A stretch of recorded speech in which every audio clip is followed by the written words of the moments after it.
नमस्कार, प्राइम उत्तर प्रदेश देख रहे हैं। मैं हूं आपके साथ रामकृष्ण शुक्ला। शुरुआत करेंगे अहम खबर के साथ। संत कबीरनगर में कैबिनेट मंत्री संजय निषाद पर हमला हुआ है। मंत्री की नाक पर चोट आई है। उन्होंने इस हमले का आरोप समाजवादी पार्टी के समर्थकों पर लगाया है। साथ ही मंत्री ने आरोप लगाया कि पुलिस ने पर्याप्त सुरक्षा उन्हें मुहैया नहीं कराई और इन्हीं सब वजहों के चलते ये हमला हुआ है। तो ये बड़ी खबर संत कबीरनगर जिले से, जहां पर निषाद पार्टी के अध्यक्ष और कैबिनेट मंत्री संजय निषाद पर हमला हुआ और बीती रात ये हमला होता है। उसके बाद तमाम जो समर्थक हैं वो धरने पर बैठ जाते हैं। संजय निषाद का आरोप समाजवादी पार्टी के समर्थकों पर और साथ ही साथ पुलिस पर भी कि सुरक्षा व्यवस्था मुहैया नहीं कराई गई। तो ये बड़ा हमला समाजवादी पार्टी पर संजय निषाद की ओर से, जहां एक ओर उन पर ये हमला किया जाता है, नाक पर चोट आती है संजय निषाद की नाक पर, और दूसरी ओर वो सियासी वार करते हुए नजर आते हैं समाजवादी पार्टी पर। आरोप संजय निषाद का ये कि समाजवादी पार्टी के समर्थकों की ओर से ये हमला अंजाम दिया गया है और इस हमले के बाद नारेबाजी की गई है। जिला अस्पताल परिसर के बाहर तमाम जो समर्थक हैं संजय निषाद के, पार्टी कार्यकर्ता, वो जिला अस्पताल के बाहर नारेबाजी करते हुए और आरोप लगाते हुए नजर आए।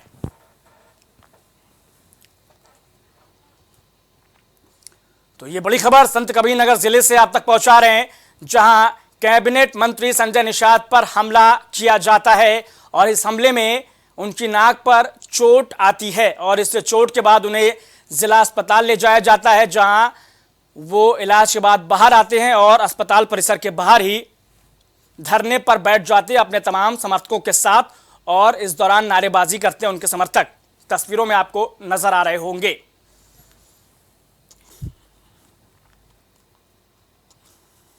संत कबीरनगर जिले से ये अहम खबर।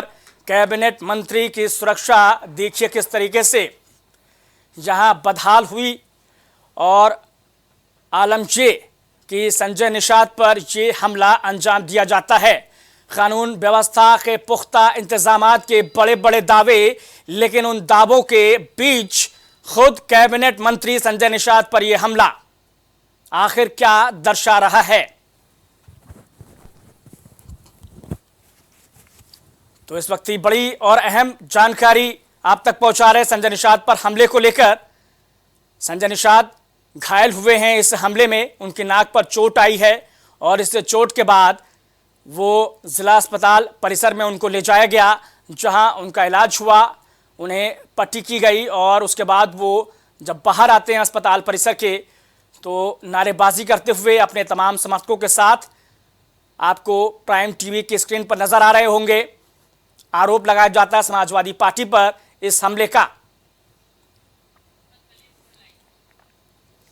मोहम्मद कलीम हमारे संवाददाता फोन लाइन पर जुड़ चुके हैं। मोहम्मद कलीम, एक तरफ कानून व्यवस्था को पुख्ता करने की बातें तमाम मंचों से योगी आदित्यनाथ हो या फिर पीएम मोदी हो, योगी की तारीफ करते नजर आते हैं, लेकिन दूसरी ओर जब खुद कैबिनेट मंत्री पर इस तरीके का हमला, तो फिर क्या कुछ संदेश हो जाता है? और साथ ही ये भी बताइएगा कि ये क्या कुछ पूरा मामला है कलीम?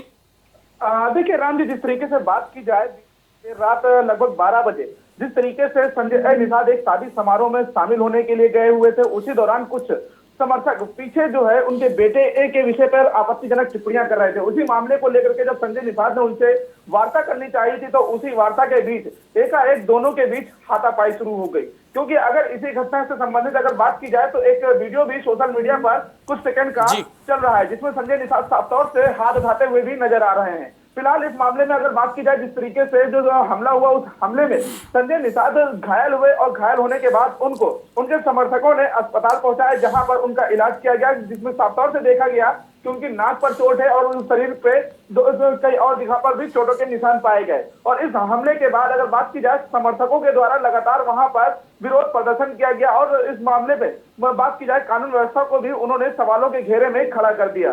क्योंकि जिस तरीके से संजय निषाद वहां पर पहुंचे थे, 4 विधायक वहां पर मौके पे मौजूद थे और वो अपने एक शादी समारोह के बाद वो अपने बेटे के प्रचार प्रसार के लिए भी लोगों के बीच पहुंचने वाले थे और उसी दौरान उन पर जिस तरह से हमला हुआ, उस हमले के बाद संजय निषाद ने एकाएक चौकी का घेराव किया और घेराव करने के बाद उन सभी आरोपियों की गिरफ्तारी की मांग करने लगे। और इस मामले में अगर बात की जाए, जो एसपी और एडिशनल एसपी भी मौके पर पहुंचे थे और उन्होंने इस मामले में 8 लोगों के खिलाफ मुकदमा दर्ज किया और जिसमें 4 लोगों की गिरफ्तारी भी की गई है। और अगर इस दौरान अगर तस्वीरों की बात की जाए तो तस्वीरों में साफ तौर से देखा गया कि समाजवादी पार्टी के खिलाफ नारेबाजी भी की गई, क्योंकि करीम यहाँ पर यह भी समझना चाहेंगे कि जब कैबिनेट मंत्री खुद भी महफूज नहीं है तो फिर आम जो पब्लिक है, जनता है, उसकी सुरक्षा की जिम्मेदारी किसकी होगी? यहाँ पर यह भी बताइए, जैसे आप बता रहे हैं कि 4 विधायक भी मंत्री के साथ मौजूद थे, लेकिन यहाँ उन्हें सुरक्षा व्यवस्था के पुख्ता इंतजाम नहीं किए गए, ऐसे भी आरोप लगाए गए मंत्री की ओर से।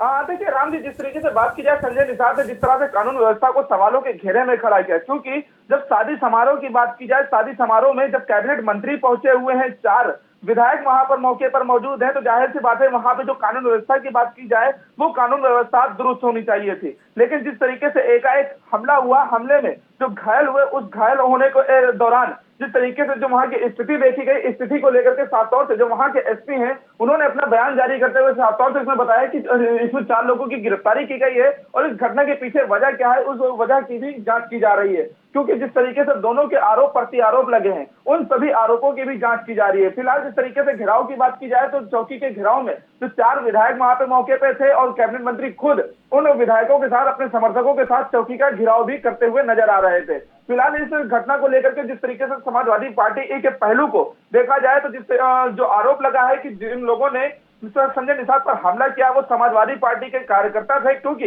वो यादव समाज से जुड़े हुए थे। और इसके साथ ही अगर बात की जाए संजय निषाद की, तो संजय निषाद का इस मामले में कहना है कि जिस तरीके से बीजेपी की लोकप्रियता बढ़ रही है तो उसको लेकर के समाजवादी पार्टी जो है घबरा रही है। बहुत शुक्रिया। तो बीजेपी की बढ़ती लोकप्रियता से परेशान होकर समाजवादी पार्टी के समर्थकों ने कथित तौर पर यह हमला अंजाम दिया है और आरोप सीधा समाजवादी पार्टी के कार्यकर्ताओं पर लग रहा है। फिलहाल 4 लोग जो हैं वो हिरासत में लिए गए हैं पुलिस की ओर से और उनसे पूछताछ की जा रही है कि आखिर क्यों इस हमले को अंजाम दिया गया और किसके कहने पर।